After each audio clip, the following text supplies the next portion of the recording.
The NRM record on human rights is not worth borrowing.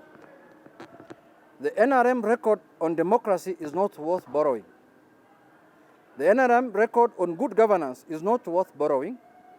The NRM record on freedom of the press is not worth borrowing.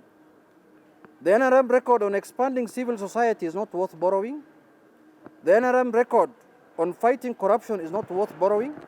To those still flattering with Ruto, who still think maybe he deserves a chance, this latest revelation should be the sign we were waiting for, that we cannot trust Ruto with our young democracy. He will not nurture it. It is the signal that we cannot trust Ruto with our presidential term limits.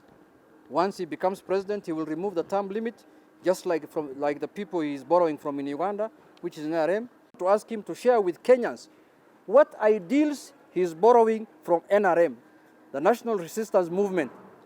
The whole world knows what the National Resistance Movement has done to Ugandans.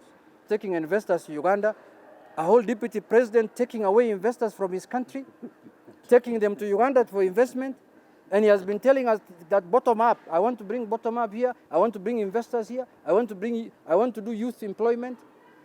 I want to alleviate problems of the youth. And you are taking the investors who are supposed to employ Kenyans here to Uganda, surely. And you are the deputy president, and you want to become the president of Kenya. Ruto's dalliance relationship, near marriage with Yoweri Museveni has nothing to do with winning 2022 elections.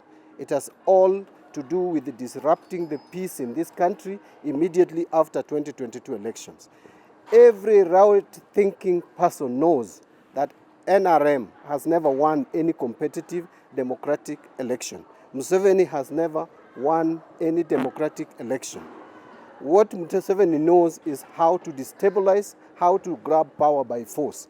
And so Ruto cannot claim to go to Uganda to learn on issues of how to win elections. He is going to Uganda. We very well know that he has already given up.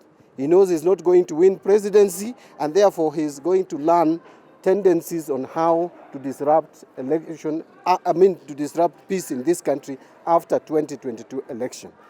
Yoweri Museveni, the president of Uganda, should respect this country and know that we are not interested in importing his dictatorial tendencies that he has been exhibiting in Uganda.